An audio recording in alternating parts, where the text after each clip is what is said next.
For the summer of 2026, I got extremely lean, probably the leanest I've been in maybe the last 3 years. And it was rough. I followed a very strict diet for around 12 weeks, slowly bringing down my calories, slowly doing more cardio. And then within the span of 1 month, I gained all the weight back. Doesn't that sound familiar? That is the typical dieting experience of a lot of people. So what separates this diet that I got lean and then I rebounded compared to my very first diet where I actually lost the weight and kept it off? Because I can definitely tell you what the difference between these two were. This diet that I did during the summer was intentionally not sustainable. It was something that I did for a very short time just to see what type of muscle I had built over the last couple of years, while the other diet was sustainable and something that I could do for the rest of my life. So let's get into why one worked and why one didn't. The best way to think about this is a set point. No one actually loses weight. The only way to lose fat is to lower your set point of body fat. And the only way to do that is to implement habits that you can sustain for the rest of your life. So let's take my summer cut of 2026. I started off eating 2,750 calories and doing 30 minutes of cardio every single day. So far, this is month 1,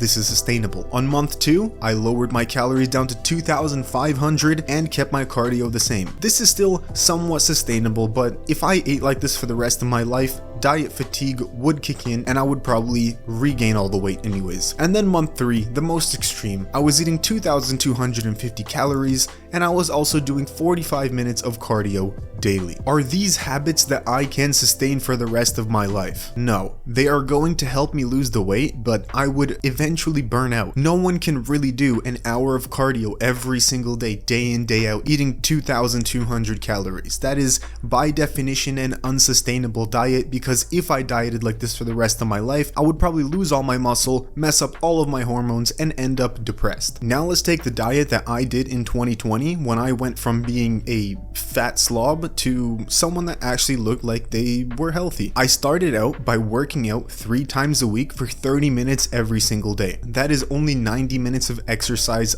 per week. Can you maintain that for the rest of your life? So far I have, so I think that's a yes. Instead of tracking macros and really lowering my calories, all I did was make some healthier choices to my diet, like not adding sugar and milk within my coffee. Was I able to do this for the rest of my life? Certainly yes, and that automatically put me in a deficit, which took no effort. I swapped out sugary sodas for ones that had 0 sugar. Can I maintain that for the rest of my life? Can I not drink soda for the rest of my life and only drink diet soda? Of course. That was a very easy switch for me. And as I'm implementing these habits, you can slowly see that I am lowering my daily caloric intake, but without ever stressing myself out. And that is how you lower your weight baseline. You have to adopt new lifestyle habits instead of adopting dietary techniques, because by definition, a diet is something that needs to end at a certain point. I don't want you to think of weight loss as a diet. I want you to think of it instead as a lifestyle change. A diet is something that I do. A diet is something that bodybuilders do. We diet down for certain events to peak out at a certain condition, and then we all come back up. If you've ever noticed bodybuilders, they never stay lean. They diet down for a show and then they come back up because it's much better to live at 15% body fat instead of 8%. You need permanent lifestyle changes instead of diet hacks. I'm gonna put on a bunch on screen that you can try out. You can just ask AI for any lifestyle changes that could help you out as well. And if you do need more help, you can join our community in the first link in the description. I'll personally help you out, go over every single lifestyle hack that you can implement and which ones would be best for you. But if you enjoyed the video, drop a like, consider subscribing to the channel, and get to losing fat.